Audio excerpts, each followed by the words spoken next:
Well, good morning.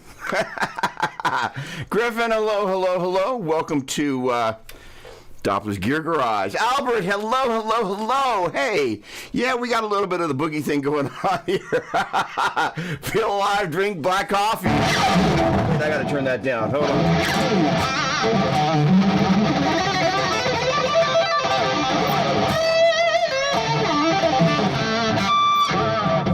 All right. Well, first of all, good morning. Good morning. Griffin, great to see you. Albert, great to see you. Matt, thanks for joining us.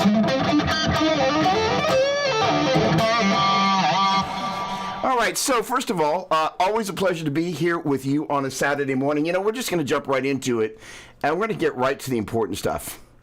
Got to raise them up. Got to raise them up. So let me know where it is in the world you're coming from. But coffee first. Hey. And what it is that you're drinking, that's my wrong button. That's, there we go. There we go. Shush, shush, shush.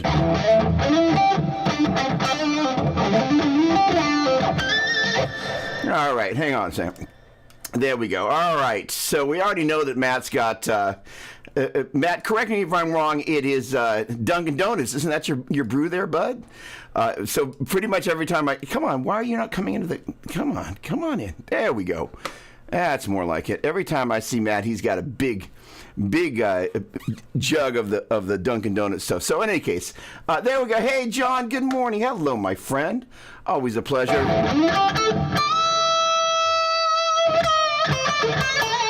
All right, so we're going to jump right in. Yes, sir. There we go. Come on. I know you're brewing. Home brew. What's going on, Speedwagoner? Napa wine country.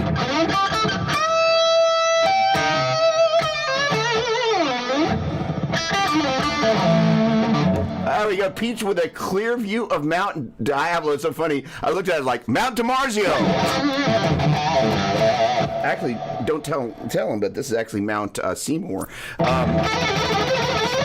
All right, have we got a show for you? All right, hey, Joseph, what's going on, my man? Great to see you. I missed your birthday this year, but happy birthday.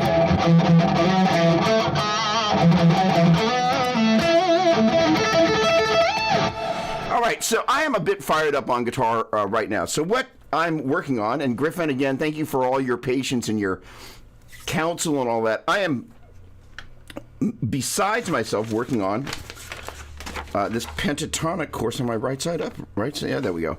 This crazy pentatonic course, and what's really, there are lots of things that it's changing my playing in lots of really great ways that I just love, and I want to be able to share some of the things that are happening psychologically. I'm not going to go into all the crazy details on this stuff, but I do want to kind of give you some ideas, food for thought about how you can break out of your ruts. I think all of us suffer from this, like, oh, I pick up the guitar, I immediately play and fill in the blank.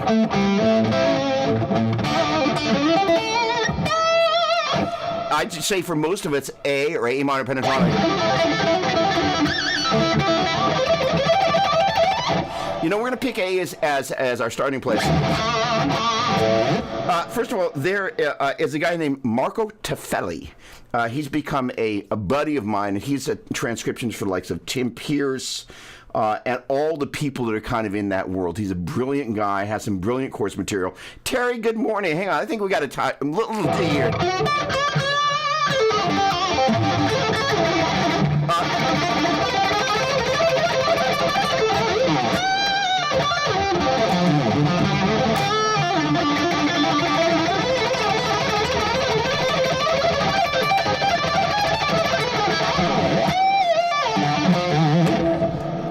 D there for you. For Doris. All right, so I am steaming my glasses. How about that? That's a first. You know what? We're going to take D there as our example, actually, because we ended up there. So one of the things that Marco talks about is he talks about string sets and octaves. And so as I've been, kind of preparing to put together this pentatonic stuff, I'm kind of casting my net wide, looking at what all the teachers are out they're doing, what they're thinking about, how they talk about patterns. Chris Alexander, I thought you weren't going to make it today, buddy. Hello. Wait a second. Hey, Paul Trombetta.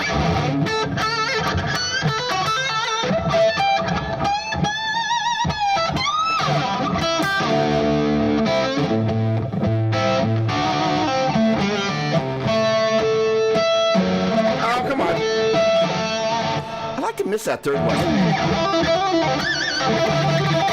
Oh, well, thank you, Terry. So here's the thing. Mr. Chris, there we go. So here's the deal. We're going to take D for right now because, no, I'm going to stick with A because A is such a common key for so many of us. Do me a favor, jump down in the chat, and if A is your go-to kind of jam, let me know. So what Marco talks about, and there are other people that do this, and if you look at your average pentatonic diagrams, they usually look like, unlike Marco's stuff, it's like this crazy traffic jam of notes all over the place. Brett, good morning. How are you, my friend? Great to see you. B, all right.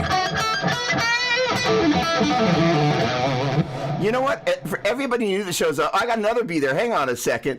So what I'm going to talk about a little bit is the concept of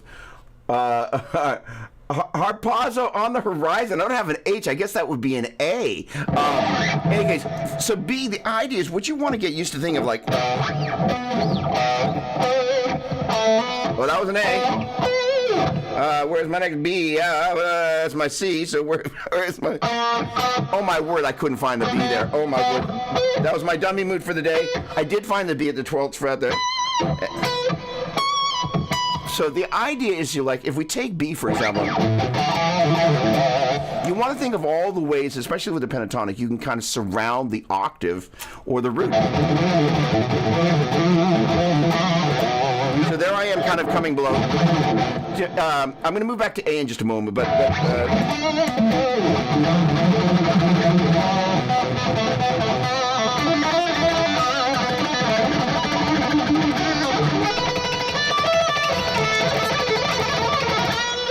so there I'm kind of again at B. B it again. B.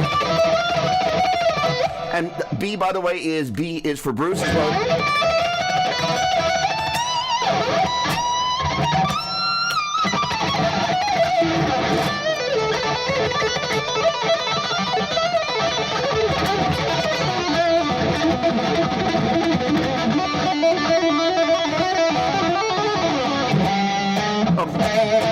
And wait for it.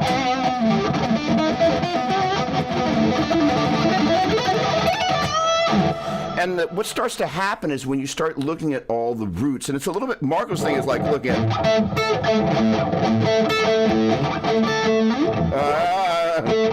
an A.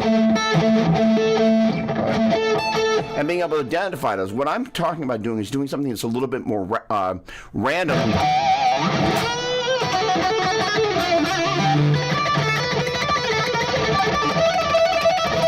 And all the different ways you can, if you will, decorate the root. So that's say, if I'm playing it from the bottom side, from the upside, the next root, or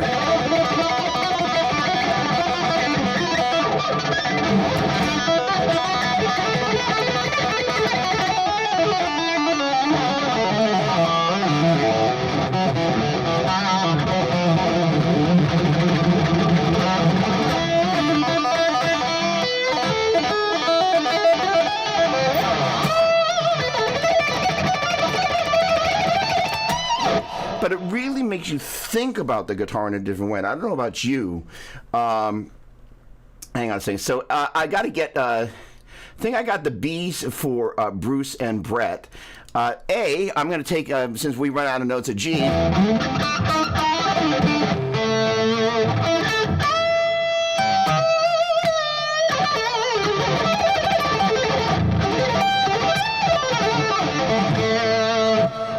There for you, Harpazo on the horizon. Good morning, Tony T. How about I don't know, Anthony.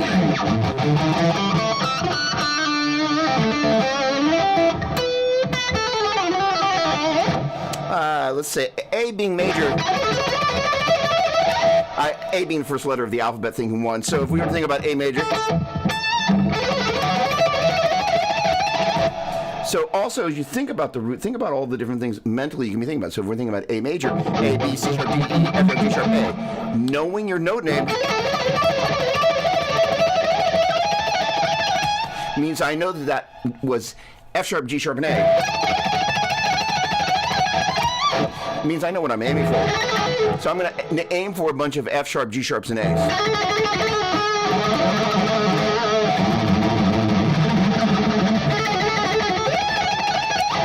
And it means you know what you're aiming for, which is kind of cool. Sylvain, hello. I don't know what S translates to.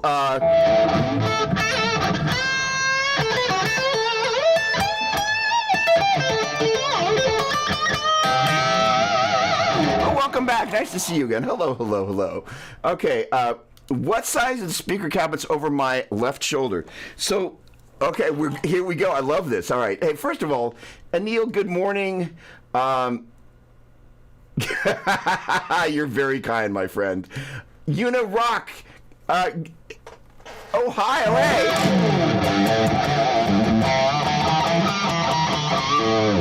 I don't know if I recognize you, so if this is your first time, welcome. All right, let me answer this question here. So one of the things that I'm in the process of doing, you'll see a few amplifiers going on here. So I am in pre-production for a video on the Badlander series. And so that is Badlander 50 Combo 1, Badlander 50 Combo 2, and that is my brand new Badlander 100 head. And so the idea is they're nuanced each, and over there on the rolly cart is the Badlander 25. Each one of those amps, besides having a different tube set or number of tubes, they also have different output transformers, and each one of them is very unique. Part of that video is going to be going, well, if you live in the boogie world, which cabinet is going to be best for you and why? And if I don't test all the different cabinets, then I don't have the ability to do that. So that is our Stonehenge moment right there. So those are the mini rectifier 112s. And the traditional rectifier cabinets. Oh, excellent. Come on, Ohio in the house. Come on. Bring it on.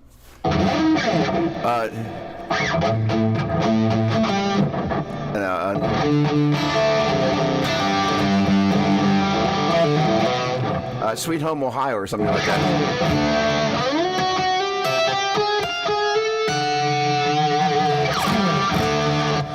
Sorry, I couldn't resist. All right, so the deal is, I really love the little mini recto cabinets, but because they're less deep, one of the things I really wanted to test was what happens with the low end when you really want to crank it up and feel that bottom end. And so they do have markedly less bottom end, but they're still really cool cabinets. They're especially cool if you want to play in a larger venue and you're not looking, a smaller venue, and you're not looking for happening in the bottom end.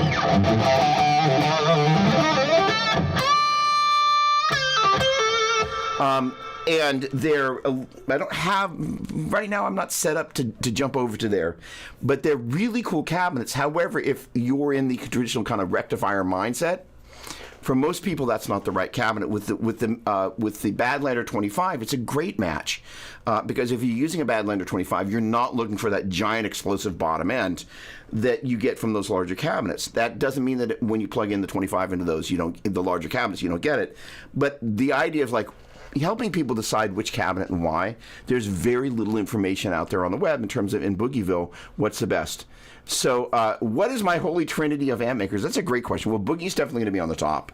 At NAMM, I had a chance to, a buddy of mine is bringing the Dumble brand kind of back to the market in a unique way. Alexander Dumble passed away, and my buddy was friends with him and has assumed the rights to the company legally. And I got a chance to go to the Dumble booth at NAMM, which was nuts. And it's a buddy of mine is a guy named Henry Kaiser, and so he loaned me two Dumbles. One, a steel string singer, which is an amp that's about yay big, it's worth about $300,000. He ended up selling that, and a buddy of mine, Asa Marangella, actually sent me the link. Like, holy cow, it went for that much. But that's kind of the classic Stevie Ray clean amp amongst other things that Stevie Ray used. And then the Overdrive Special, there's an amp over there on the other side of the room that was made from a trace of, as I understand the lineage, it was an amp, if I've got it right, it's an amp that was the running on empty Jackson Brown pedal steel guy, David Lindley's Dumble, and I think it's the Dumble that was used on Running on Empty. that beautiful singing, soaring lap steel sound. And so that, as I understand, ended up being if I've got the story right, which I may not, so I need to do some research, so let me just say that. But that amp ended up kind of being owned by Bonnie Raitt. And so, and also was used on the first or second Stevie Ray album. And so a buddy of mine had the opportunity to shoot the inside of that amplifier, and I have an amp that's basically a build of that amplifier here. So, hey Dan, I never apologize for being late. I spent much of my misspent youth, I shouldn't say that probably, being late. And as my buddy Danny at Dreamcatcher events, I was on my way down there once to a guitar camp, and he said, "Where are you?" I was like, "I'm late." And he said, "Late is not a place." You should put that on my tombstone. In any case, so Dumble would definitely be one of them. And obviously, then it's a really hard choice between Fender and Marshall. Gosh, that's really... So how about 3 and 4? Because if it was 3 and 4, I would definitely say Fender and Marshall for obvious reasons. It's a great question. It's a funny thing. I don't know. Somebody, at some point, and this place is actually getting close to being presentable, I'll do some sort of little kind of studio tour. Just, the thing about studio tours is they can be really... They come across like, oh, here's my studio. And that's one of the reasons why I've never really done one, because you just kind of look like a dick if you're not cool about it, right? You just kind of go like, hey, I just want to show this is where I live, and I want to share this with you. But like, here's my studio. But there's like 2412 cabinets in here. I'm a bit of a lunatic when it comes to cabinets. So in terms of the boogie stuff, Sonny, what's going on? My man, never apologize for being late. Hello. No, there isn't, and the thing is that the Badlander has done so much for me personally as an amplifier to define my vibe. And then in terms of the speaker cabinet thing, it's a little left of center, but for somebody who's looking to get something, for example, like which boogie is best for what. So one of the other videos is kind of in line, not that far down the road, is like going through. Then I used to rectifier reissue. The triple rec, the what the heck are you? Gosh darn it! You are the TC, the TC50. Put the Fillmore heads in there. The Badlanders, the Mark 7 JP2C, and if I missed anything. But all kind of like the big amps that are in the line. It's kind of going, look, here's the tube sets. Here's kind of unique. Here's what's got cab clone IR. Well, here's what doesn't. This one's got graphic EQ as a stock kind of deal. And what your options are in these different amplifiers, and kind of what the nuance of each one is. That's a really great question. So it's funny you should say that. So one of the things. So there is actually there are two things that are here that I'm really excited about. Oh boy, we got some gearheads. I'm loving this. Wait, there we go. So the thing is that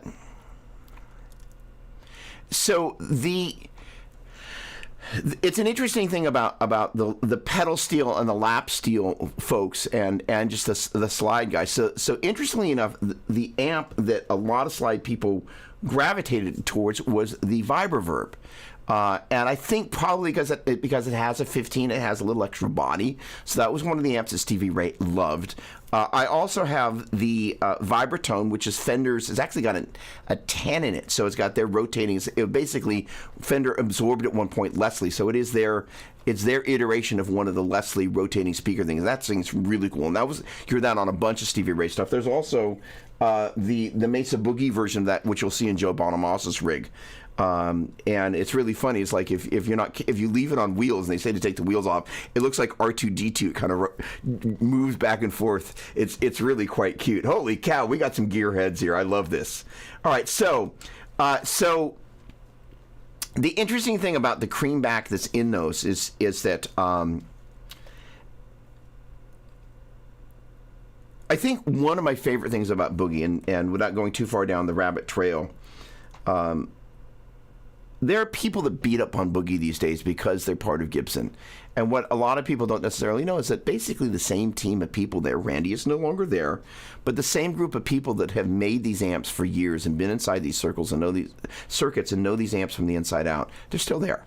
And they're still working their butts off to do great things. And so the neat thing is they're always looking at what the options are and what makes the most sense. So the Creamback is the only time that I think that's been in an amp is in the Badlander 50 combo, and they're great sounding speakers. So, you know, they have that perfect blend. It's a little vintage, but not too vintage.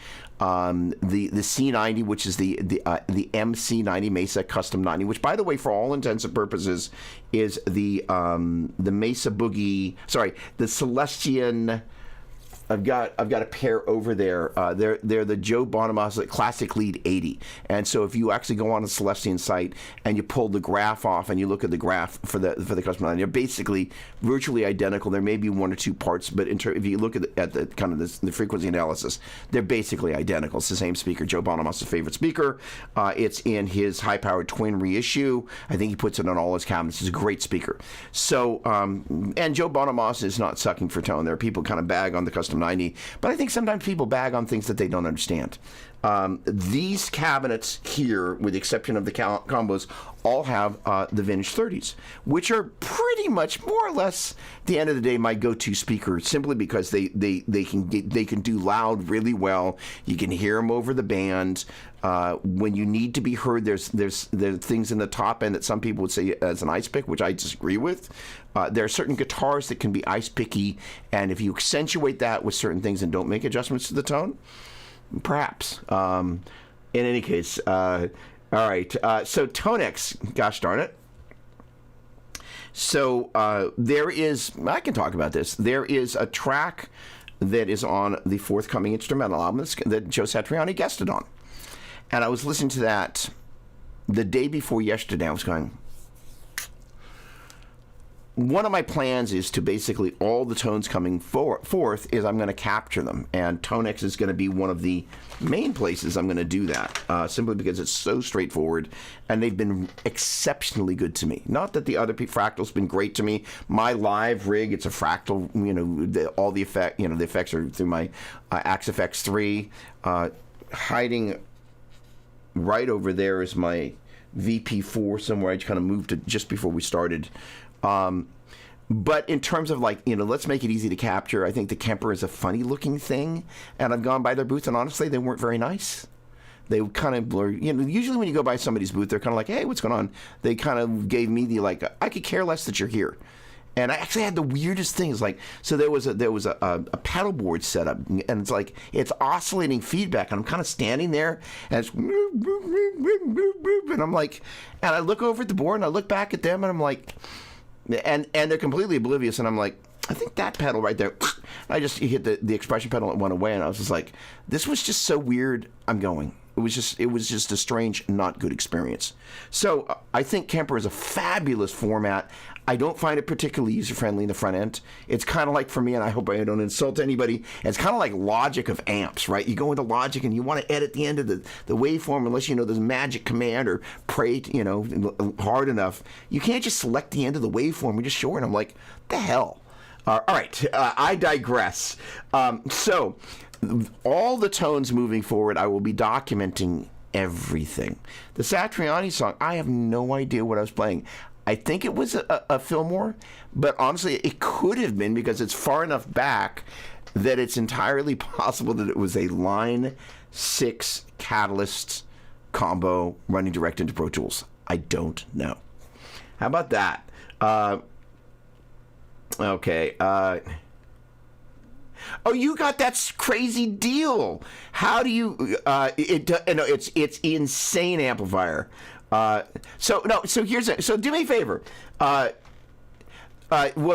this is the interesting thing is that, you know, because those got the creambacks in there. So it's an interesting, for this particular video, because in the Boogie universe, just about everybody is using a Boogie cabinet. In fact, that would be my strongest suggestion. The only thing that I change up sometimes is inside the Cab Clone IR, there's 8 slots of the amp version of it. And some of those are the Lone Star, and that's going to be the Custom 90, also known as the MC90, also known as the Black Shadow. And then there also, I believe, is a Blackbird, which is, kind of a nice vintagey kind of speaker. And so that is another option that you can look into there. So let me keep that in mind. And I'd love to know what it is that you don't like about vintage 30s, because there are people who are like, that's not my jam. I take it's where it sits. And here's the thing, tone is a completely personal thing. So what's one person's jam, they plug in and like, no, and it's whatever it is that speaks to you. I love that. And the Craneback, there we go, being a great choice. It's awesome. It will do the Vox. I know you mean the Vox cleans and modded 800 in 1 amp. No, and it's crazy. It is like a Marshall. It's the best Marshall you've never played. Super Reverb is are phenomenal amps, and there's one that belongs to Gary Brower. There's also a Boogie that I've got over here. What do you call? The heck is this? It's basically like this crazy on steroids amp. There's a song, ironically.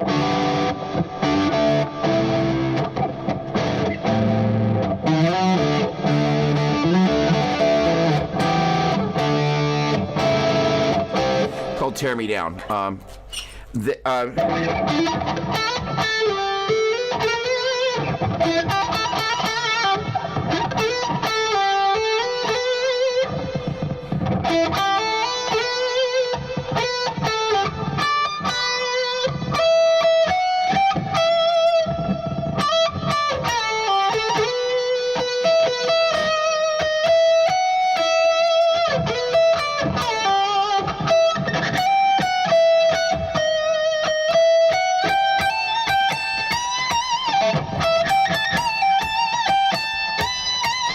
I guess that's a melody. Always interesting transposing up an octave. And you're like, that's not where I went to play. All right.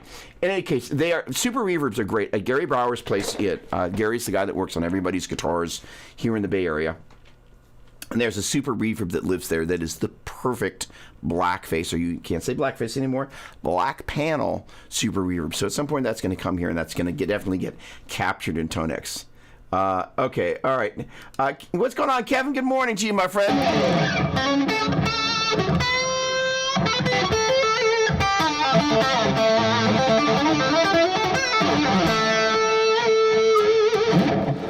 Hello. The MC90 is a well-balanced Celestion, nice chime and good bottom end, plays nice with a lot of mace. It's a great speaker.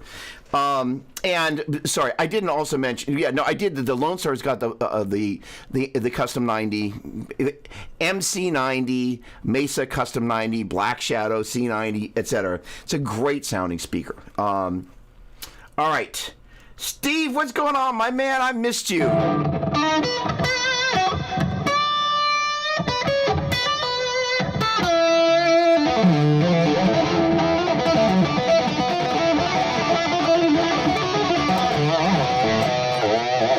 Great to see you.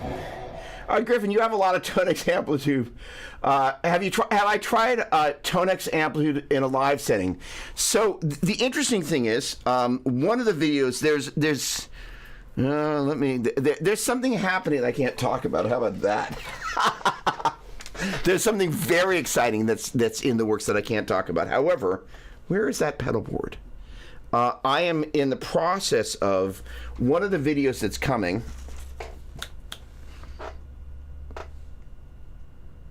You got to understand what happens on Saturday mornings. I kind of like, I'm here. I don't look at the kind of the feedback monitor. All of a sudden, I get ready to start streaming. I'm like, ah! And then frantically a bunch of stuff. So basically, I bought for $30. Where is my cute little pedal board? Come on, where are you? So basically, frantically, everything kind of goes off set, and I then spend the next little while trying to reclaim it.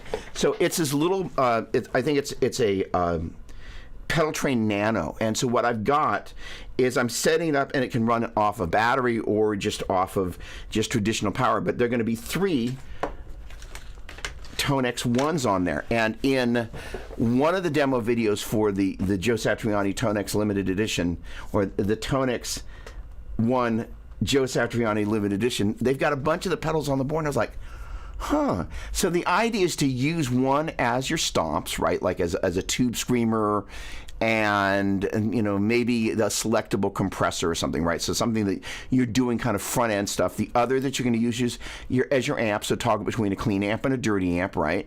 And then the last one for your time-based effects. And generally, when you're using those guys in stomp mode, it toggles between two different sounds, right? And so the idea is to create a little mini pedal board that is like, if you just need a little grab and go, it's got a cute little bag that goes over your shoulder. And so the idea of these that's just great is if you just need to show up. Larry Mitchell really instilled this in me. He said, look, just always have a pedal if you need to show up at a gig. And so I actually have a couple of pedals that are great for that. The Andy Timmons At pedal is a great pedal for that. Matter of fact, that's a great video. I should write it down. But there's also, there is a guy named Edward and Onward, and he's part of the Guitar Mastering Method, but he's got the Eddie Boost Drive, which is probably my favorite single pedal of all time. And if you're familiar with Eddie, you know about that pedal, and if you don't, it's great. It's made by a company called Messiah Guitar, and they're not Christian, and they don't make guitars, but that's the name of the company, and they're killer pedals. I think they've got character, but it's an interesting thing. Some folks are really persnickety about this stuff. There we go. So the Reapers, I do not know the Reaper. And I think you were saying that is their FR speaker cabinet, right? So Matt is a great player, buddy of mine for quite some time. Great tone, and he's an Axe FX guy. And, you know, if you're running kind of a Modeller's as the heart of your tone, getting your sound live is kind of a deal. I was going through cabinets. I've got a buddy that lends me some of this gear. Is there anything? Yeah. So that Boogie right there is a Mark 1. It's a pre-serial number Mark 1. And that guy right there is probably a Mark 2. And there are a couple of amps here like that, and as well as some other crazy cool things that are from a buddy of mine's gear lending library. And we were putting together a spreadsheet documenting all the things and the serial numbers and all of that, just to kind of take care of some business on that.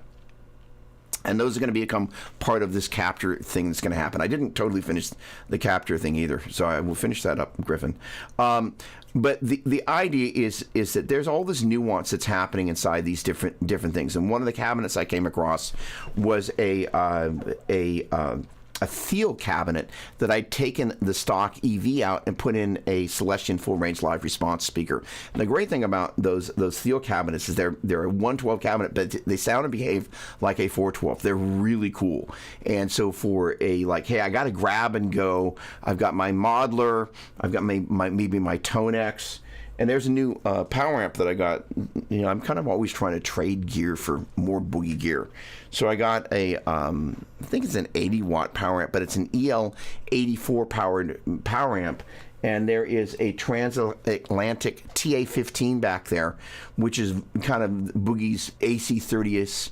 Most, even though it's a 15 watt, I guess AC 15-ish, but the idea is it's an AC 30 style amplifier and it sounds great. So that into that amp with a stereo vibe, that power amp is going to be really cool.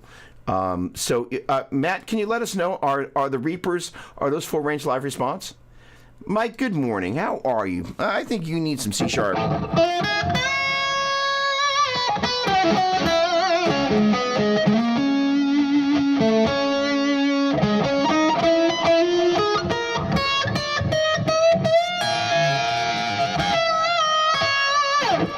Morning to you.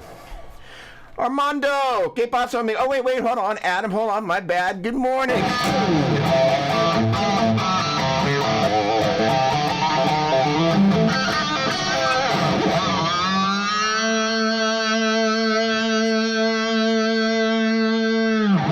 Gosh, I love Tonex. Armando.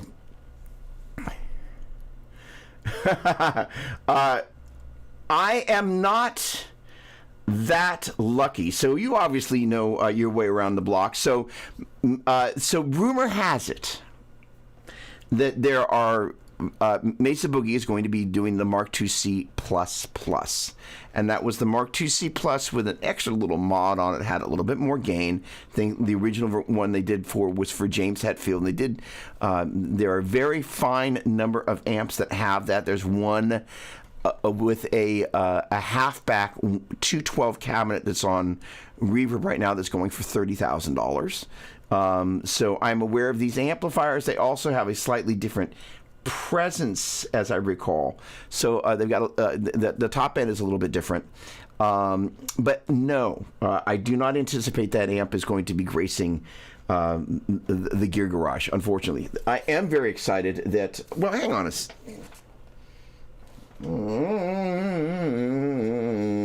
oh, fine. All right, let's see. Hang on a second. I am really excited because part of what I'm doing is like a bazillion things at the same time. But let me slide the war rack over here. Hang on. So this is me having fun. Hang on a second. All right. Gosh darn it. So in the midst of all this stuff, there's this. This is going to be kind of fun. Get off there. And then there's this. Okay, come on. So this right here is me ramping up to record an album or two. Oh. All right, fine. So there are a few boogie amps around here. So that is to say, so what we've got here is that in the midst of all this, I'm kind of getting this set ready, and it's been just a kind of whole little, it's kind of like Tetris, because I have a particular way I set up the back line, but I've been trying to figure out how I was going to incorporate all these different amps and have them be able to come in here. So this is brand new as of last Sunday. So I used to be an Orange endorser, and it was an amp I bought called a Custom Shop, called a Custom Shop 50. And it's been here, and it just hasn't been played. Hey, good morning, Eric. And so, in any case, so I traded the Custom Shop 50 for that, and there's a Marshall DSL that got thrown in. And so this is an amp that's new to me. I'm really, really excited about it. And so the reason I've kind of got all these here, and oh, that's why I pulled this in here. The question was about the Mark IIc Plus Plus. So I don't think I'm going to get my hands on that. But you never know. I'm close enough to the factory that I can kind of go, let me just borrow a prototype, let me bring it down here, and let me shoot a little video. You never know. Never say never. But this is the 90s Dual Rec reissue, which has made its way back to me. So that's going to be included in this kind of boogie, kind of, you know, the best of the best of the top-end amps that are currently available in the product line, right? So we're not going to do the mini rectos and the smaller amplifiers, you know, but the ones that are really kind of like, hey, let's turn it up and make a lot of noise, those are going to be in there. That's my original Rev G. So that's the triple rec, 150 watts of ball-busting power. The 90s Dual Rec reissue, the Triple Crown, an amp that doesn't get that much love, the Fillmore. It's a great sounding amplifier. That is the second 100-watt Badlander. That's actually not my amp. But the idea is having all these amps here in the process of wrapping up both the instrumental and the vocal album means that for the right part, you've got the right thing. And so I'm going to kind of go... you asked. So here's the thing. Generally speaking, the Badlander does the vast majority of all the things that I need to do. But when you're making an album, or when you're making multiple albums, and there's nuance as you go from song to song, ultimately you want the absolute perfect part. You want continuity from song to song, but you also want the perfect sounding part for the song, such that underneath the vocals or underneath the melody guitar, that rhythm guitar is just the perfect, takes up the amount of girth it needs to take in the track. It has the right amount of aggression, it has the right amount of gain, it has the right voicing, as the way it sits against the drums and the bass. It just sits in that right spot, so as you add other instruments on top of it, things kind of come together in a glue fashion without having to use a ton of EQ or, you know, compression to squeeze everything into the mix there, if you will. So the idea of each of these different amps having its own character, generally speaking, with the exception of the Triple Crown, I live in rectifier territory these days. The Triple Crown is a fabulous, also British flavored amplifier. and it's really cool. Honestly, one of my favorite live amps. I love the Mark 7 JP2C. If you're looking for the nuanced thing about the JP2C, and this is where this roundup video comes so important, is because of the music John Petrucci plays. Chris Alexander earlier mentioned the Mesa Boogie the Fender Super Reverb. It's this lovely, beautiful, clean Fender amplifier. It's pretty much my favorite clean Fender sound, with the exception of the Bandmaster reverb that's over there, which is just a fabulous amp. I'm gonna start bringing in amps. I got to figure out how I'm going to get it in, because the mic here is really good for vocals, but not so much for room audio. I got to figure that bit out.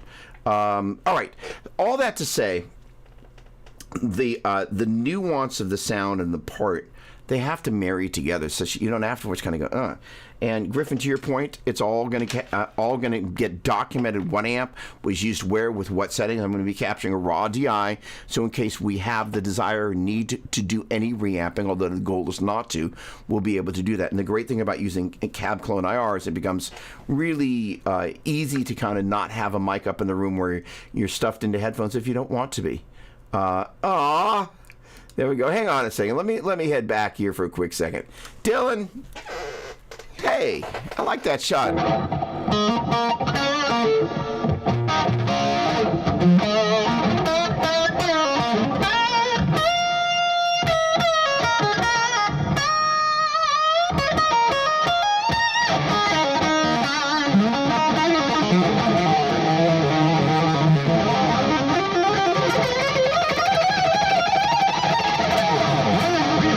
And sooner or later, we're going to get back to this octave talk. All right, Eric, good morning.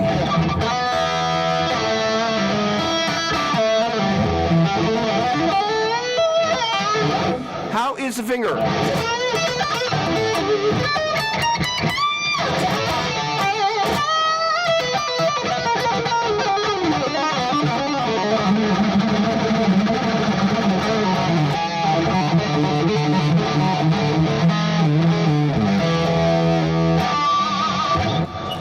I love playing guitar.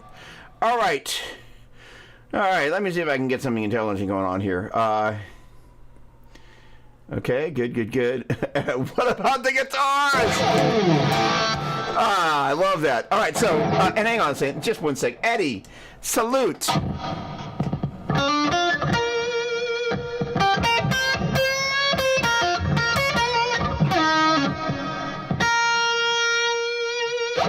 Hey. Welcome. Stefano, hello, my friend. Oh, what believe you?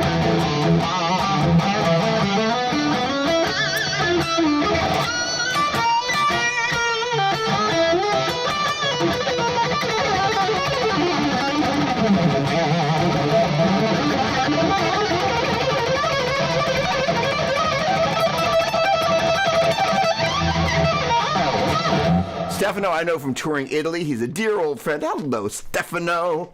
Are you? You're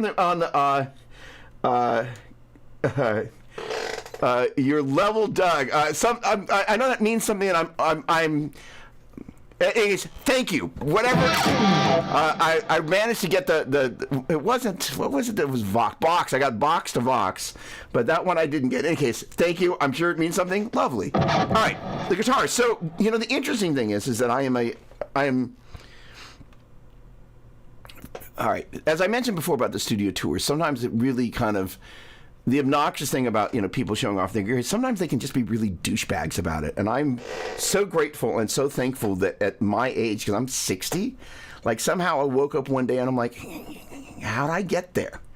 Grateful to get there, and I'm so thankful for this opportunity to hang out with y'all, because it's just awesome.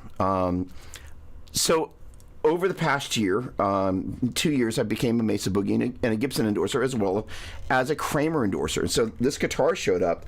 It's the funny thing is, this never say never thing. Oh, there we go. Hey, 60 years young. 60 is the new 30. So that's a great question. So if I could only take one guitar on tour, that's really easy to say. It's back here. Let me not knock anything over. It's this guitar. So this is the guitar. And that's a great question. And, you know, the funny thing is that it's also, you know, it begins to kind of beg why. Well, first of all, I mean, you know, people talk about Flying B's being hard to play sitting down. Like, no. So the thing about this guitar, obviously, oh, hang on a second. Let's see if I can do this without breaking anything.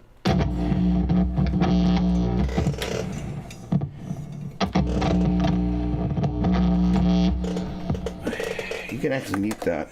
By the way, this is something, actually, I will not do this. So traditionally, on a guitar that kind of is a top-mounted jack there, I will always use a right-angle jack. And so before I do that, I'm just going to flip the ends of the cable here. I can't say anything about the tuning of this guitar. All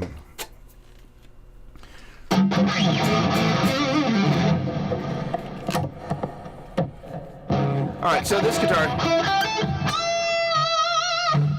first of all, I'm just switched over from Fender scale. I've been spending a lot of time on that guitar.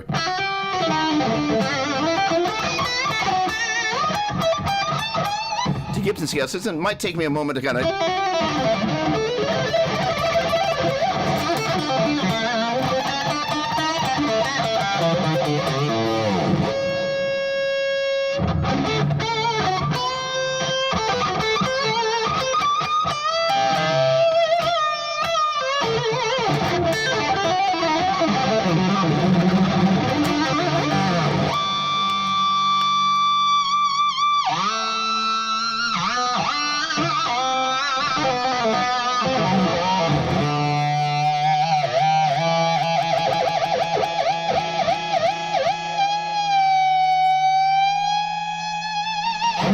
So it's got a Sustainiac in it. It's got a 5-way switch.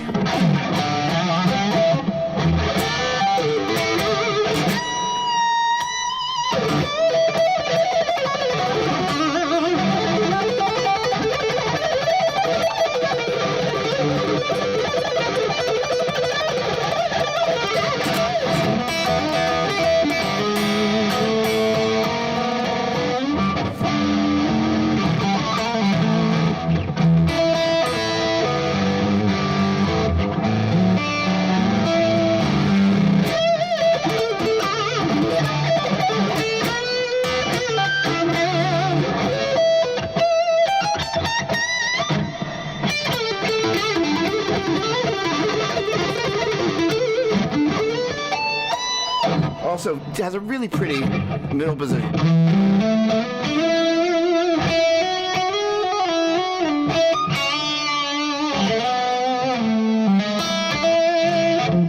Bridge, not with the volume, not all the way up.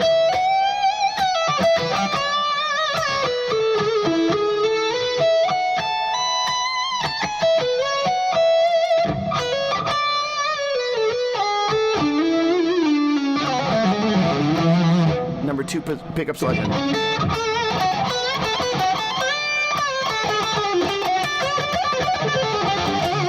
Also does what I call the guitar monaco. If I bring my pick over here.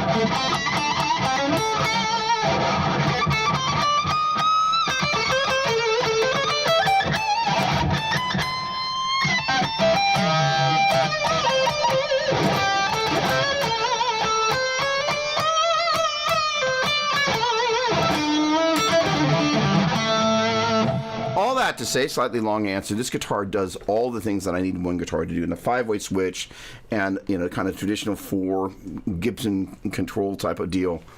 And of course,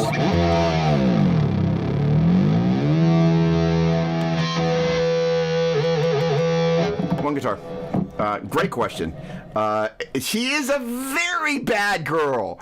Gosh darn it, but I love her so much. Thanks so much. All right. Good morning, Raphael. Hello, hello, hello. Black Italian coffee, Mexican cocoa. There you go. And if I missed anybody, hey, Brett, I was thinking about you, man.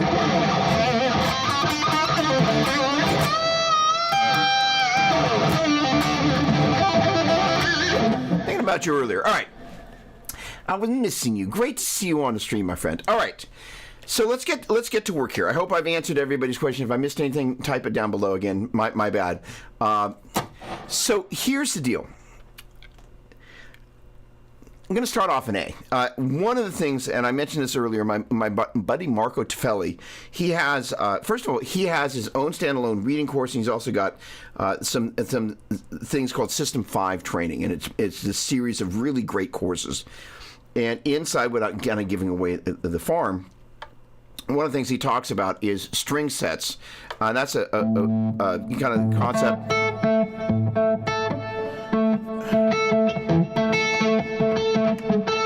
And being able to see, what string sets the octaves are on for particular patterns.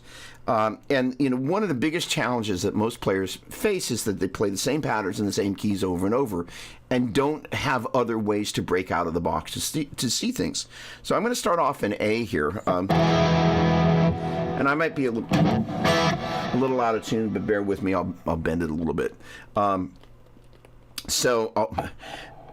going to start off by just going, hey, we're going to look for all the A's on the low E string. And kind of the idea is thinking about how are the different... So if I'm going to take a slight detour, but I want to explain one of the things that has been in the forefront of my thought, which is traditionally when we think about starting a scale and when we're taught the minor pentatonic, we're taught starting at the bottom note. These right here are what I call the handle notes of the A minor pentatonic. That is to say, most of the time we're not thinking about what the top note of that scale is. And the idea is the handle notes allow us to kind of see that A and C, C and D, D and E, E and G, G and A and C, such as you're kind of used to kind of thinking about starting from the scale from the bottom. Or the starting note there is a C, and then a D, and an E, and a G. And then back to the A again. I'm going to switch guitars real quick, just because the action is a little low for the tone I've got set up here. I need to switch ends of the cables. Sorry, baby. I'm going to... By the way, that guitar is heading to Gary Brower's this week, because I'm going to get the actual Floyd put on there, so I can do all the crazy stuff like pulling up, which the FRX is not great at it in terms of just kind of staying in tune and kind of flogging it needs to be done. But the idea...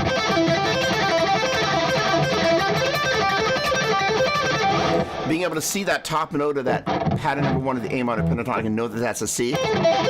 So the idea is you take...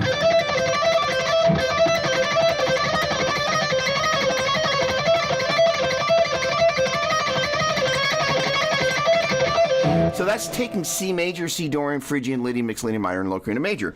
And like I was talking about with the minor pentatonic, starting off the lowest note, seeing that as your root. But what happens when it becomes the middle note?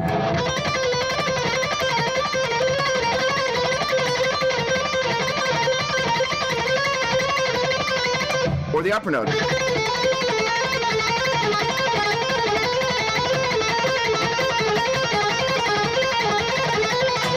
Are we as kind of nimble at doing this? So basically, I was switching in from major to Dorian, Phrygian, Lydian, mixed minor, low Korean, major. But C there was now, instead of being the lowest note, it's or the middle note. Major, Dorian, Phrygian, Lydian, mixed Lydian, minor, low Korean, major. Sorry, I missed my low Korean. Major, and then major, Dorian, Phrygian, Lydian, mixed Lydian, minor, low Korean, major.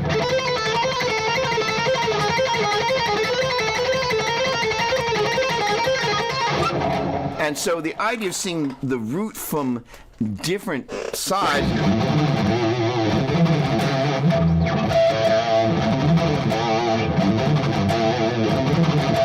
So basically I'm taking that A.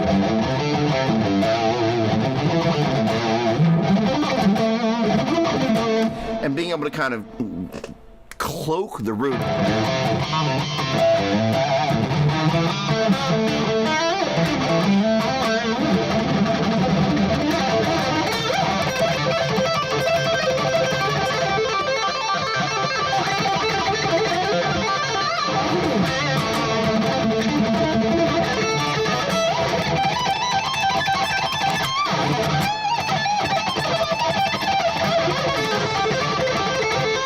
So the idea is finding all those A's. Guess that makes me a bit of an a-hole.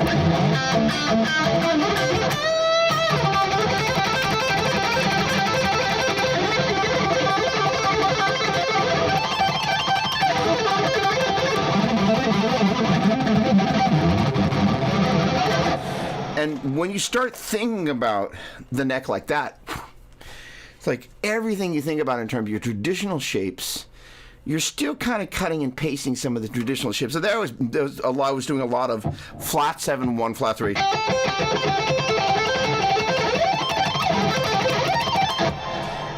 And that's just taking, again, the thing of A minor pentatonic.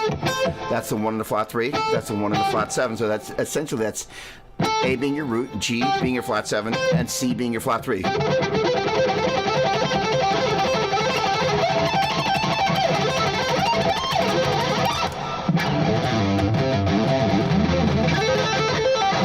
And working that across different places. In turn, you can kind of take it. My favorite thing is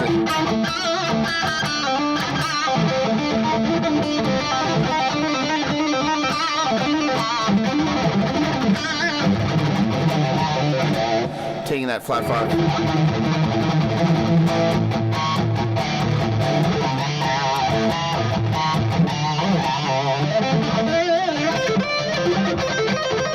And you can actually kind of do it. Take a little diminished arpeggio. If you're in Dorian, Dorian is 1, 2, flat 3, 4, 5, 6, flat 7, 1. Flat 7, it's a natural 6. That's the 1, that's the flat 3. And if we're going,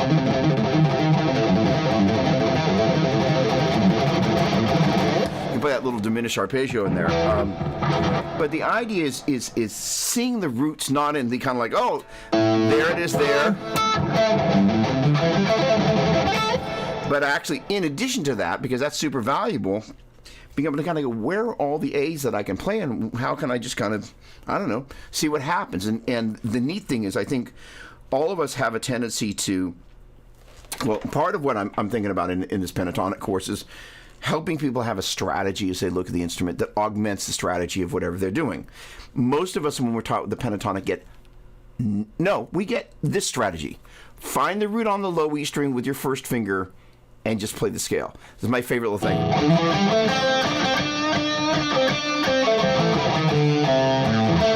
Right? That's kind of what we all sound like when, well, let me put it this way. That's more or less what I sounded like when I first started. Right there. You know that what I'm talking about. But the point being is nobody says, hey, by the way, 5 notes in minor pentatonic. 1, flat 3, 4, 5, flat 7, 1. What makes the minor pentatonic scale minor is the fact there's a 1, flat 3, 5, a minor triad. So if you can kind of know where those notes are.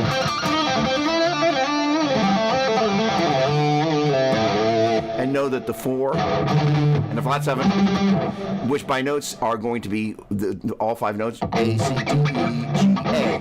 By the way, one of the things I've been working on is A, C, D, E, G, A, A, C, D, E, G, A, G, E, D, C, A, C, D, E, G, A, G, E, D, C, A. And learning to try and get those as fast, A, C, D, E, G, A, as fast as I can. So it's like that I was supposed D, O, U, G, D, O, P, P, L, E, R. So if you can have those notes and getting backwards, it's not quite as fast. A, G, E, D, C, right? So to the point where sooner than later, if I go A, G, E, D, C enough times, again, that's A, G, E, D, C, enough times, I know that scale backwards really well. So that knowledge of the note name, so the A, C, and E are the notes of an A minor arpeggio.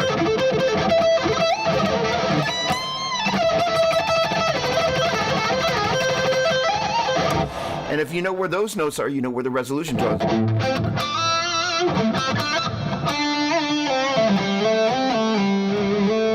But those other notes, that C and that F, sorry, that's a G, my bad. That's not a C, that's a D. I'm sorry, that's what you would call G disease. In any case, basically that's the D and that's the G.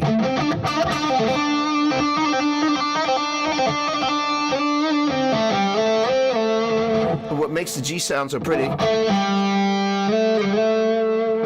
is knowing that the G, when you go to it, it creates tension.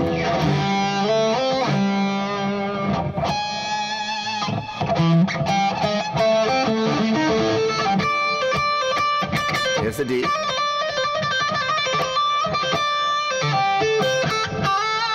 And so that makes it the A, C's, and E's.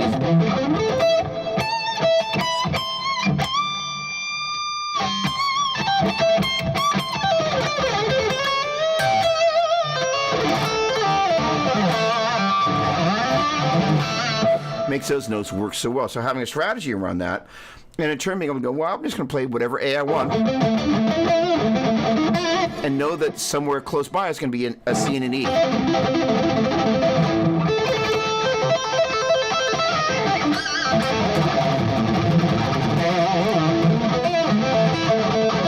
And learning to see different strings plays, so there I kind of went. That's A, C, and E, like that, and A, C, and E. And then you can take that same A, C, and E across 3 strings, A, C, and E across 1, if you will, 1 and 2. That is a, let me say that better. I'm splitting across 3 strings, going 1 note on each string. Well, I'll call that 1, 1, 1. Then I'm going 1 and 2, and then 2 and 1. That is A, C, and E across 3 strings. A on 1 string, C and E on the other string. Then A and C on 1 string, and then E on the other.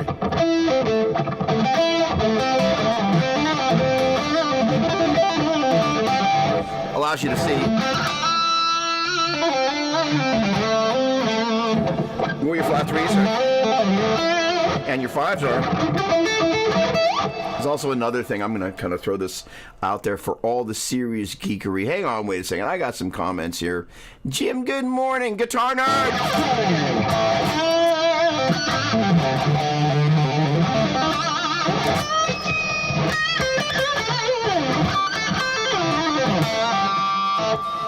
Definitely guitar nerds. Brad, good morning. Unlocking licks. I'm doing something. I don't know. Melissa, hello, sweetheart. Nice to see you. Good morning.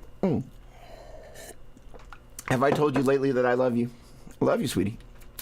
All right. All right. I look forward to see you next week. Thanks for dropping by, and thank you for taking the time to say goodbye. It's always a little strange. Sometimes you're like, "Hey, so-and-so, are you there?" And they're like, "Crickets." So thanks for stopping by. I look forward to seeing you next week. Thanks so much. If you've already gone, my apologies for missing you. Cheers. Braxo, what's going on?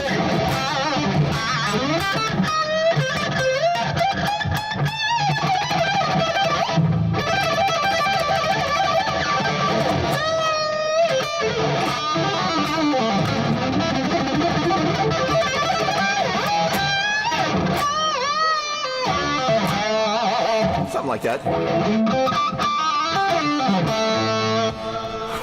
Oh, hang on a second. You are letting us speak in the pentatonic box on multiple levels, but with an ox, but with an ox treasure. Hold on a second, Melissa. Hold on. You are letting us speak in the pentatonic box on multiple levels, but look.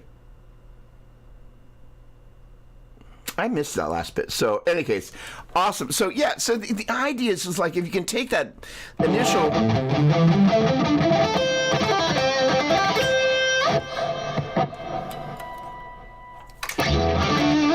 that initial pentatonic shape, and what's neat about this is that you have, in pattern number 1, you have the root as the lowest note, and on the middle 2 strings as the second of 4, and then on the top 2 strings as the third of 4.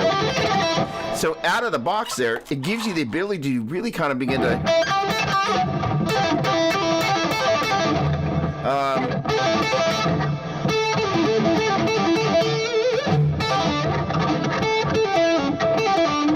there we go.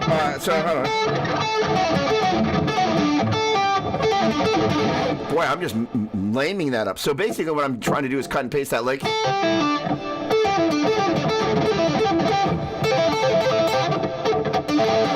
And the idea is you can then be kind of going to go, okay. Find other places to play it.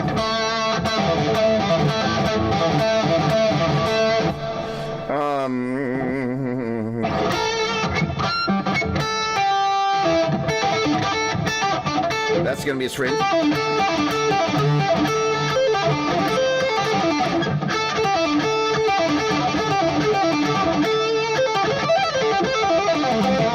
But it gives you another way to go.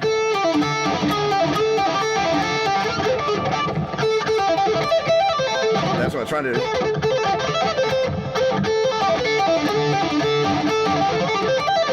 There we go. So it means that you can take a lick that you...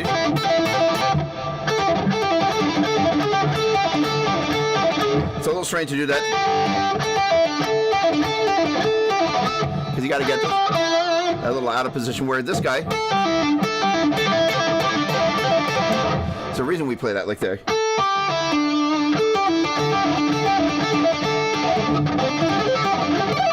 But you then have the ability to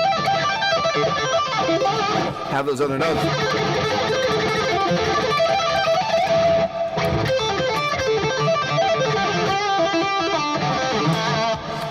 So on and so forth. All right.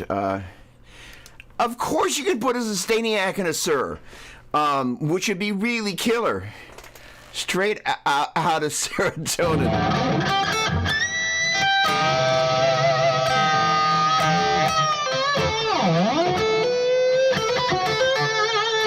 You know, there's a cure for that. It's called caffeine. Gosh darn it. That's a great question. I'm looking to go back to amps and pedals. My conundrum is a clean platform amp for pedals, or a multi-channel amp with a few pedals to complement it.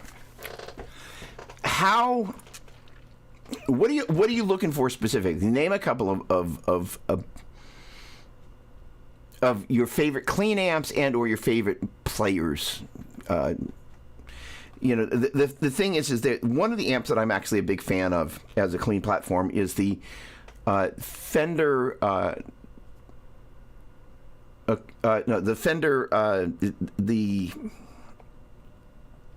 Their deluxe reverb.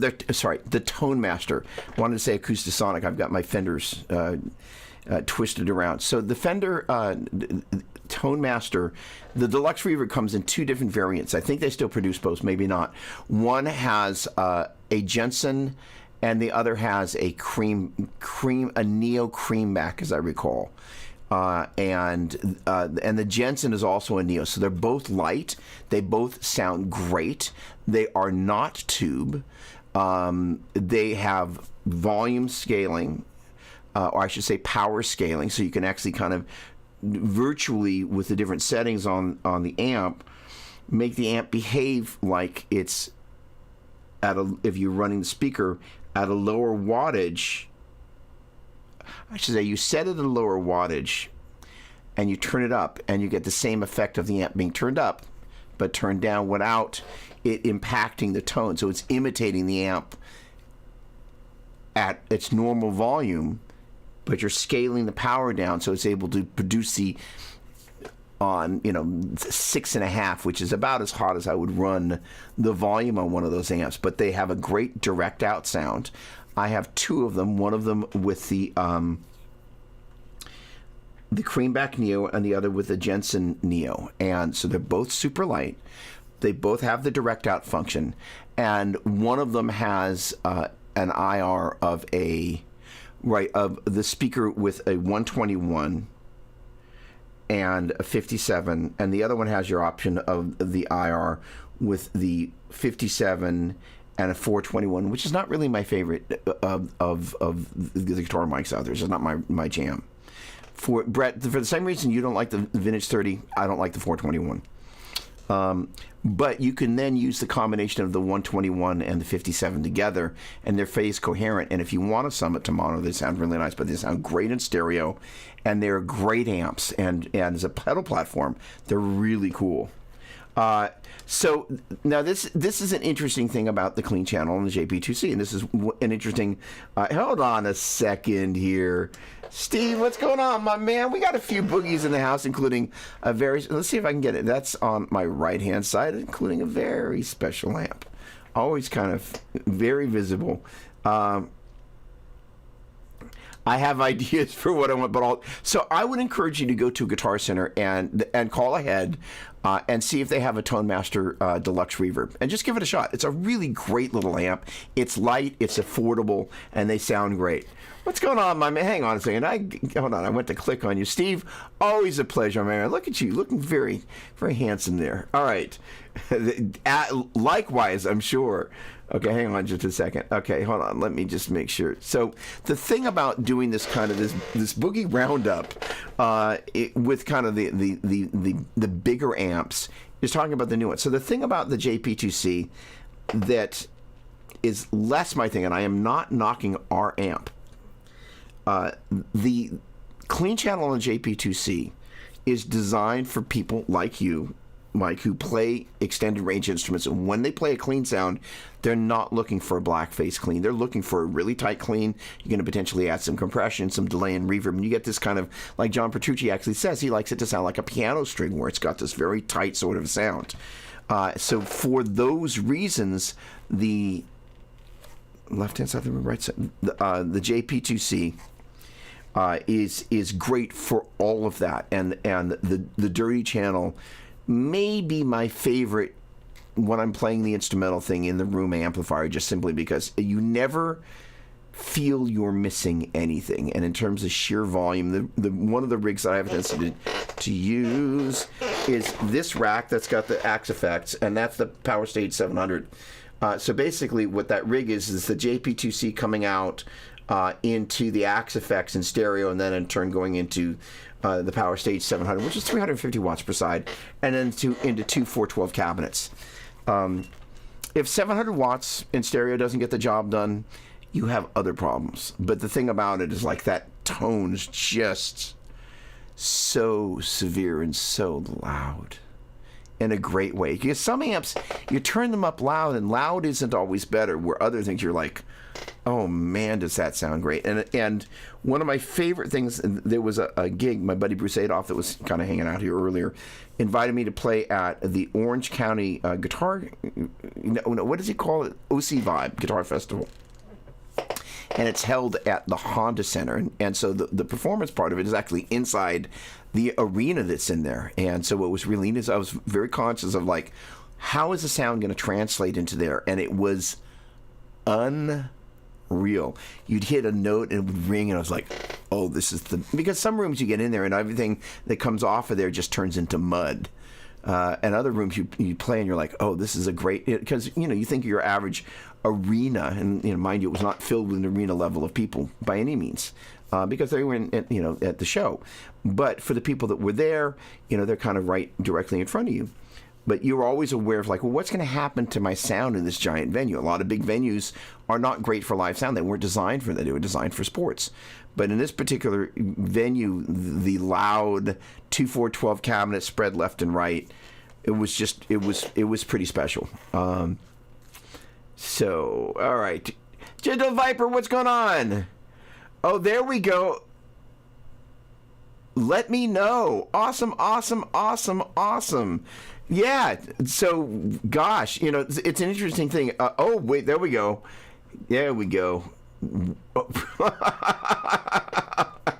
Well, if that doesn't get it, so I'm very curious. So, I wouldn't say Stevie Fryette is a friend, but has been a friend is a good way to describe that. So I'm really curious why you went with the Deliverance. So first of all, for those of you, I'm sure, are familiar with the Fryette VHT power amps. Stevie founded VHT, which I have no idea what it stands for, by the way. But, you saw those power amps in a bazillion racks. And I think Dean DeLeo, when I saw Stone Temple Pilots with Scott Weiland, he still had the VHT power amp in his rack, and it sounded great. But Stevie now kind of has Fryette amplifiers, and a lot of his sound is inspired by the vintage high watt sounds. And so it was interesting because I've played enough different amps at this point when I kind of plug in. I'm like, so it's like, I think there's a high watt kind of vibe in here. So obviously I take it why you wanted the Deliverance, a higher gain high watt. In any case, those are some crazy amps there. tube only, going away from modeling. There you go. A deluxe reverb is certainly a great pedal platform. It's got a really nice clean tone. There will be a video coming. It's not going to be anytime soon. No Fender close enough that I can grab it. So here's the hack. You use an A/B box into the two channels of a Fender.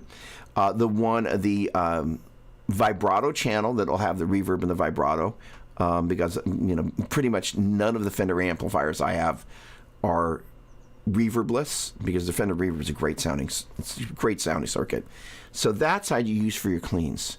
Then you use an A/B box to go into the normal channel, and you use that for all your dirty and high gain tones, or at least your crunch and sort of kind of more British ones. And again, you've got this great, beautiful clean channel that you can EQ totally for your cleans, and then you use the other one like, again, kind of a British, a higher gain one, and that's where you put your drive pedals. And so you basically put your A/B box on your pedal board, before some of the other stuff is going to go into each of those different channels. And it's a really great way to take advantage of the difference between those two channels. It's not something that gets done, and it works really, really, really, really well. Yes, they will be great. Bounce on, my friend. Always a pleasure. Thank you for dropping in. Oh, and hold on. Wait a second. Now, you did drop in some questions. So before we leave, Chris always graces us with, hang on a second. There we go. Right there. Chris, look at that. I love that shot for so many reasons. All right. Chris's questions. Should the blues scale be learned directly after the pentatonic scale, since they are different by one note? What a great question. So the interesting thing about all this... Oh, come on, let's see if I can play it. So right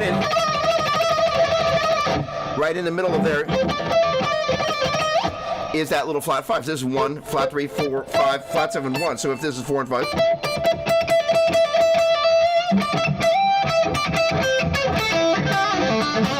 Yeah, it's going to be that flat 5. So the when is probably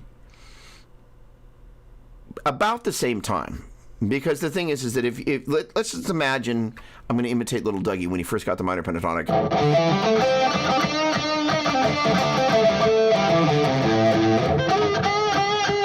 It's just terrible. But if you gave me...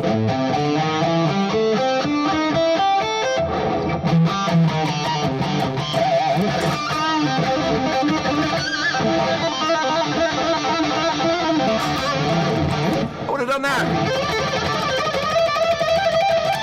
So there what I was doing was taking on one string. And I've been working on different ways to incorporate the blues scale / that flat 5. So basically, I'm taking 3 notes, A, C, and D. Then the C, D, and E flat.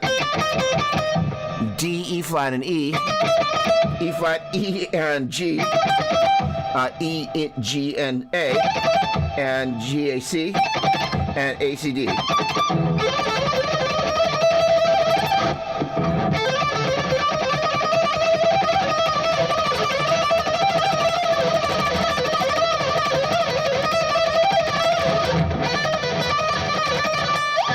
Oh, sorry. C, not B.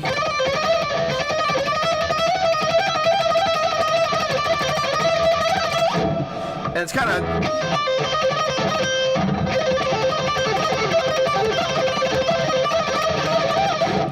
cool to incorporate it. And one of my favorite things is to kind of do that 1 flat 3, the 4, flat 5, the 5.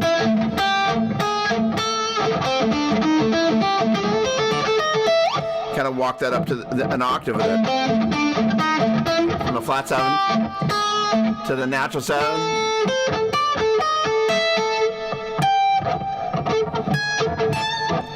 And just kind of be able to move it.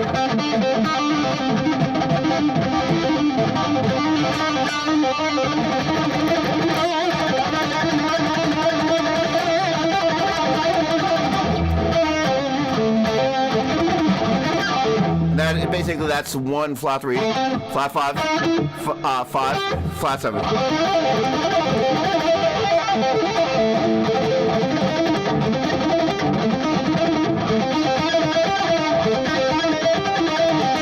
That's groups of 3 notes.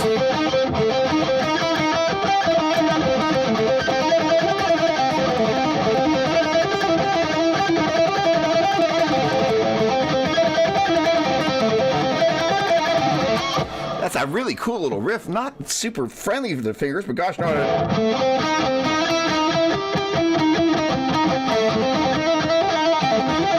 You can also just go straight up.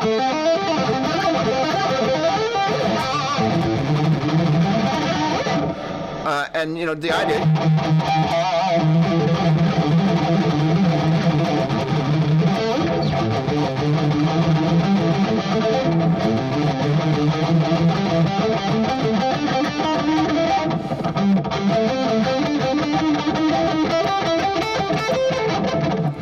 Lost the ability to play. Basically, I'm doing groups of 3 notes, but I'm incorporating that.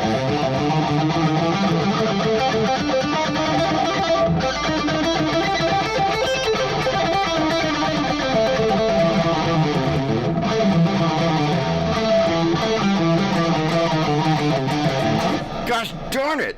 So incorporating that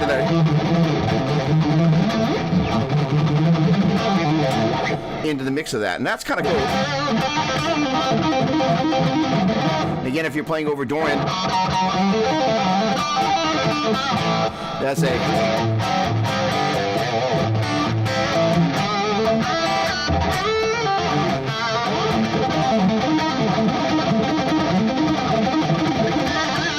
if you're taking the natural 6, flat 7, 1, flat 3, 4, and that flat 5.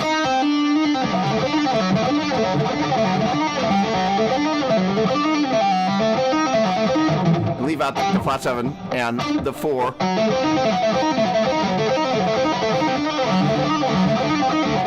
That's a F sharp G A, C D E flat,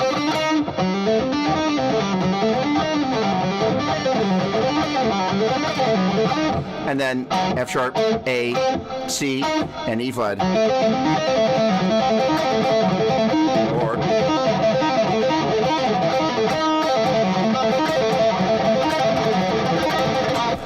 kind of gets kind of cool.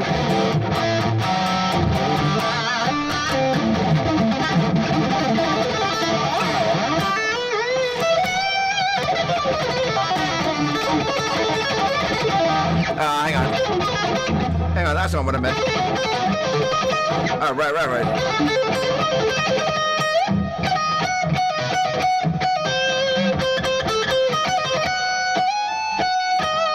Oh, wow. Okay. So what we've got is we got the flat 3, 1, and the natural 6. It fits in the Dorian mode. Then we're going to do the flat 5, flat 3, 1. Now we're at the natural 6 again, and that is the flat 5 and the flat 3. And now we're back at the 1, 6, and the flat 5.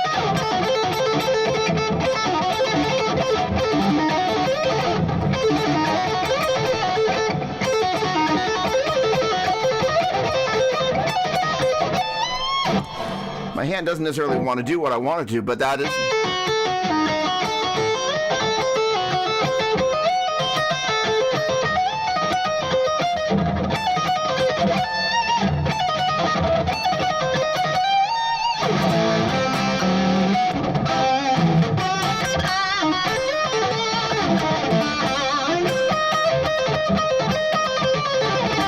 So you would be kind of taking that.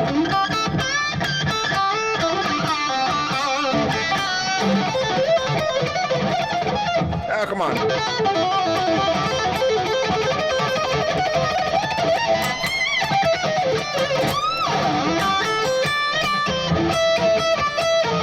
You might set that up from kind of walking down.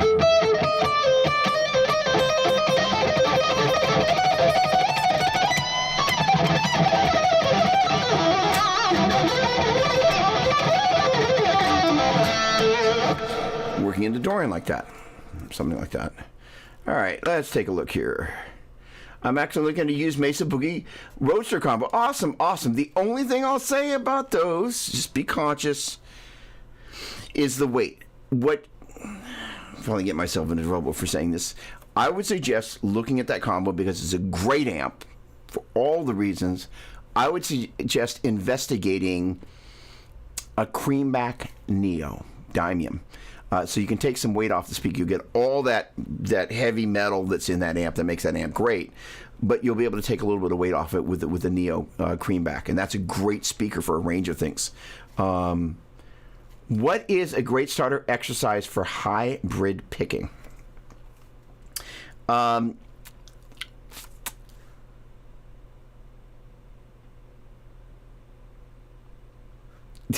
I have Spring Chores screaming in my head. Great to see you. Have a great one. I will see you next time. Thanks so much.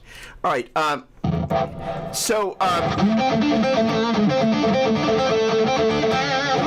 In terms of, and I take it you mean hybrid in terms of combination with the pick and the fingers. One of the things that I default is just playing pentatonic licks that are neighbor notes. I should say neighbor notes on neighbor circle.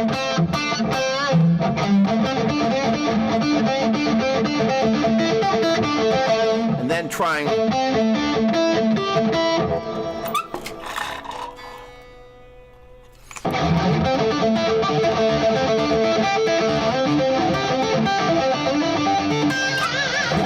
walking that up potentially, but the idea is that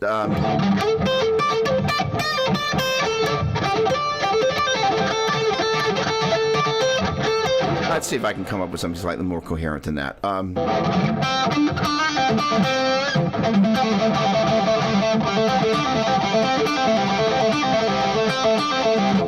If you're going to take A minor pentatonic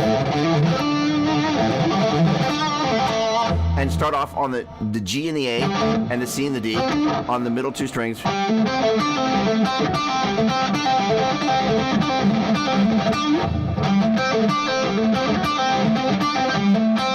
basically going G, A, C, A. I'm picking and hammering on, plucking and picking. And then going, that's going to be a pluck from the D to the C. Let's start off with this just initially.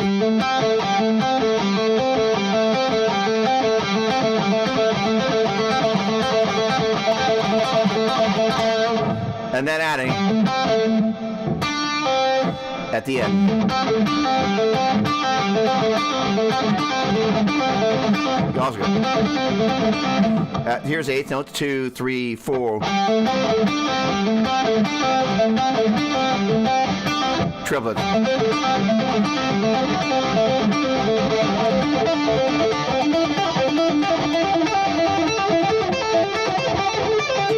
And that's just walking it up through the different patterns of the pentatonic.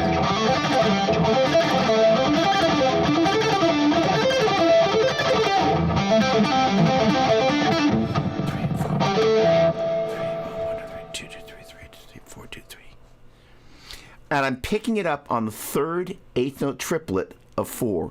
1, 2, 3, 2, 2, 3, 3, 2, 3, 4, 2.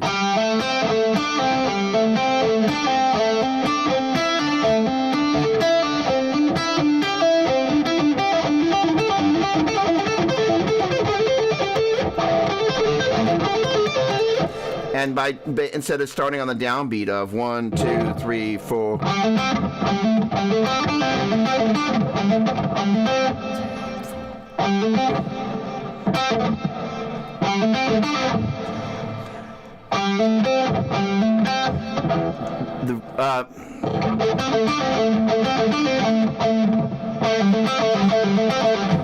If I were to create a lick to start on the downbeat, I would start with at the rhythm,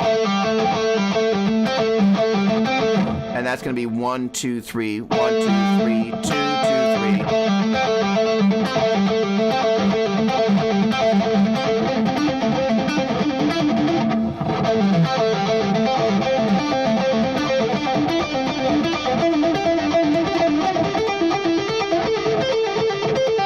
That's basically 1 flat 7/1, or in this case AGA. That's going to be pick, pull, hammer, and then we're going to pluck that C there. That's going to be a pluck, hammer, pull. Basically 2 groups of 3s.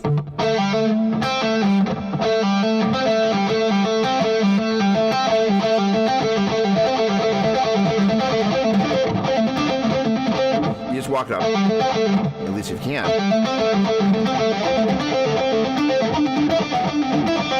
That was a little weird.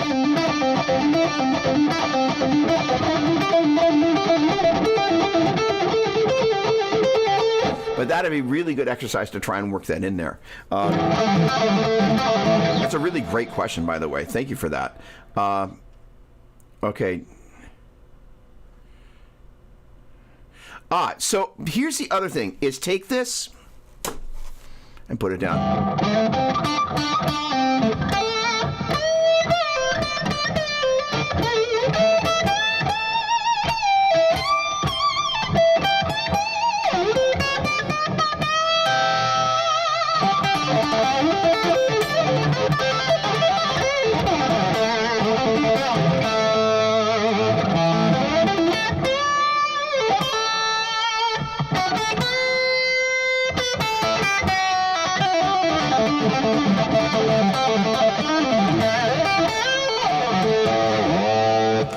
And just that different texture. And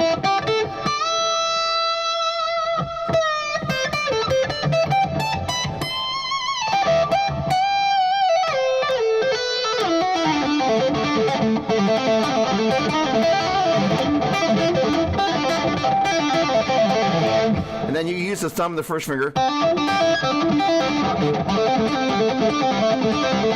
Just like we would have used the pig.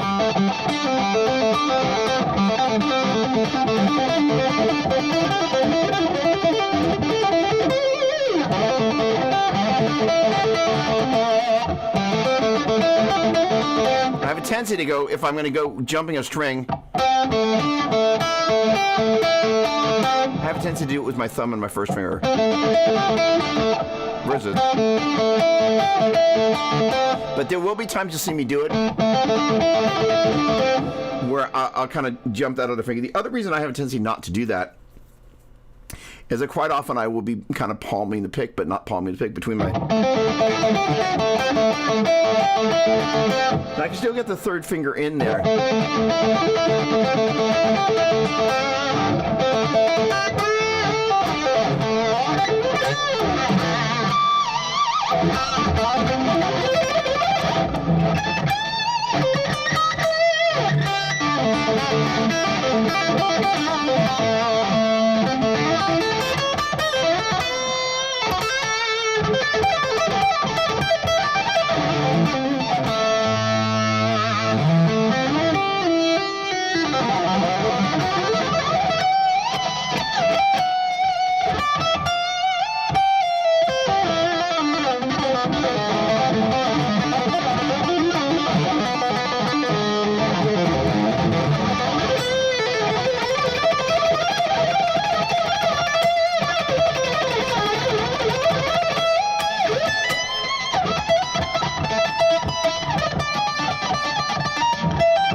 Again, if I'm working on a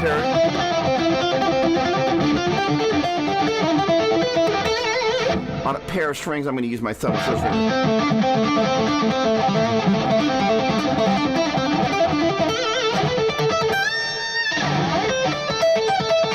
As I start adding a next string. Again, because I'm always a little conscious, I've got a pretty good hold of it, so I'm not grabbing it tight, but by placing it right between these 2 knuckles right there, the pick generally, like you even if you use the third finger there, or the second finger there, plucking with it, the pick doesn't want to kind of jump out of there. So, okay, there we go. And it's one of my favorite sounds. Richie actually it has at a whole different level. I'm still kind of, it's an interesting. I'm really glad you brought this up, because it's one of the things I'm working on, the pentatonic thing. I made a whole list of different techniques and things that I'm going to be working on. It's not like I'm going to ignore something I do every day, but I haven't really thought about like, oh, what are we going to do? So I really, really, really appreciate that. Very kind, my friend.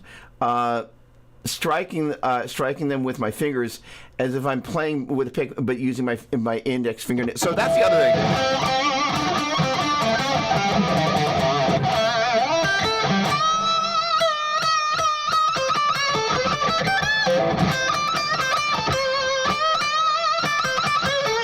The thing about using the fingers, thank you. All right, so let's actually, and I've got a lesson that starts at 11, so I'm going to need to take a little break before then. But I really appreciate your hanging out. So the thing about, and I probably, Brad, if you're still here, Sainer, it is that I think texture is really the operative word we're looking for. There we go. Hey. So, I think the Archon may be a heavier amp than you want in terms of tone-wise. I don't mean to diss on PRS.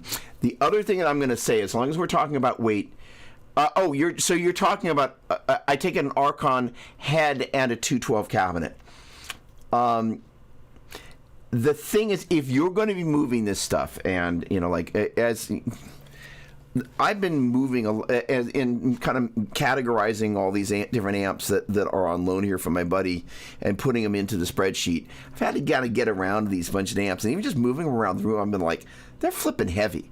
And when you're hyperextending yourself getting in and out of a car, man, it's just like, and I'm old enough that I'm aware of the fact that certain things that I do that I wasn't able to, that I was able to do when I was younger, but being that hyperextension with the back is something you got to really watch out for, which is why the Neo speakers, they sound great, and that lighter bit of weight, it's just that one place you can get away with taking some weight off. If tubes are your thing, you want those beautiful output transformers, I feel you.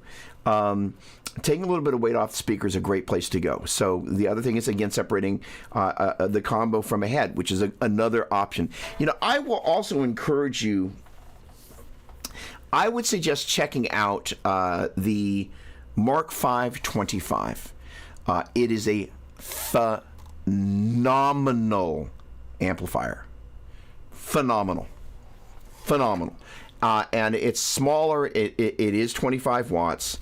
I will say that little baby one right there and the that 700 watt power amp there, and the FM9, which these days I could replace it with the VP4 or the FM3 that's over there, as a little baby rig. All the great delay and reverb and effects processing you could ever want. The 700 watt power amp meant it could just get heinously loud. You're basically coming out of the, and I basically, with that amp has cab clone, but not cab clone IR. So when I did this little tour with Larry Mitchell, I took my cab clone IR, but it was that amp because I could fly with it on an airplane. It sounds amazing. It's got a great clean channel and a great dirty channel with a Mark II C Plus mode, and I think a crunch mode and another one. But it's a great sounding amp. I was never kind of feeling I was missing anything. But again, because it has cab clone, which is basically a filter, if you will, rather than cab clone IR, I was coming out of that into cab clone IR, not using speaker, taking cab clone IR out into the FM9, getting my stereo split there, and then running it into the Power Stage 700 power amp. And then the folks at Boogie provided a single cabinet that I ran in stereo. But, although there's a few moving pieces, that amp even on its own just into a cabinet. And in those instances, you can't see it. Where is it? There is the 212 vertical cabinet.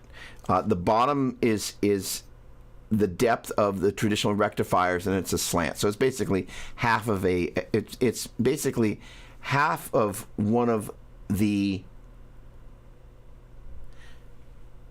normal 412 cabinet versus the oversized recto cabinets, and they're really cool. But it's the Mark V 25. It's a little baby one. You can actually get those on the cheap. If you're looking at the Archon, I think it's there, and they're flip. Go find a store, find a Guitar Center that's got one, and they're great. So check that out. All right. So the idea, getting back to all of this, everything that you plug in, I used the operative word a minute ago, texture, because everything you do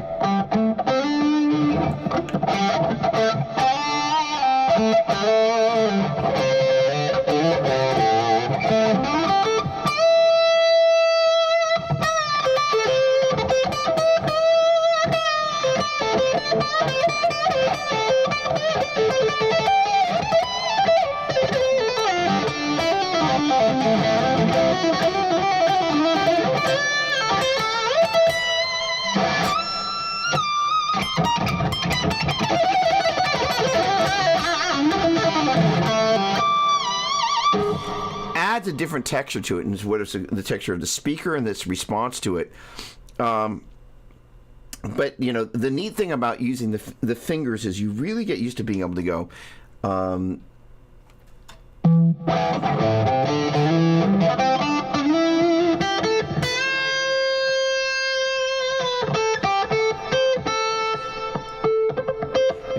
Hold on, I can get rid of the gate. Hang on.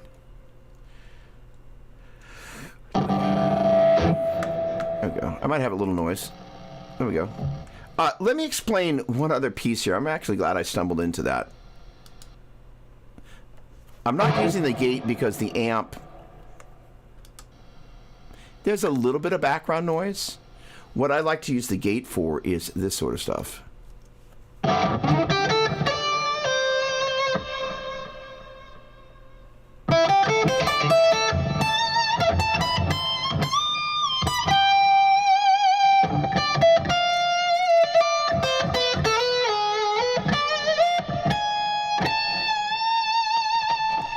So if it's set right, it allows you to kind of have the volume on.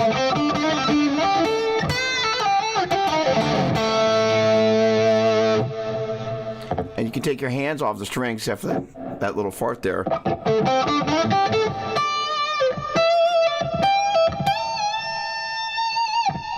And mute the strings, and the guitar is silent.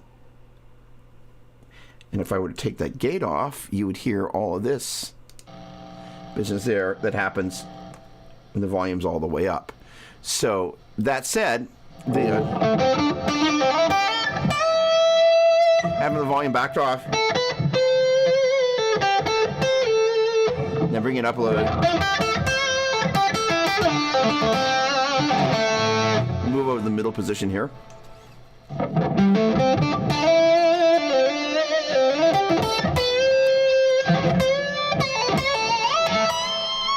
So when I brought it up there, you get a little bit more.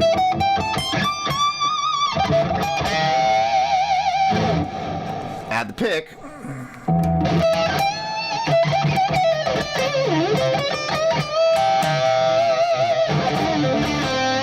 Going back to bridge position.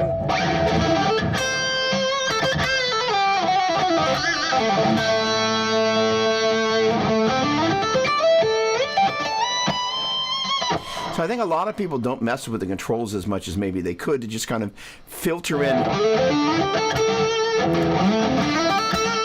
not just gain, but also some additional top end or bottom end, depending on how your guitar is set up.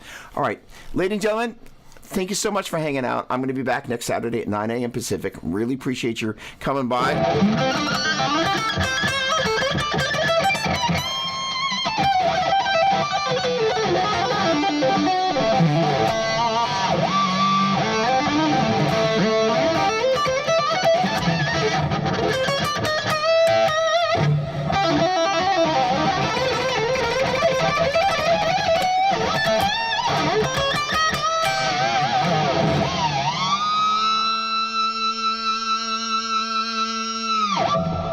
Thanks again for hanging out. I'll see you next Saturday.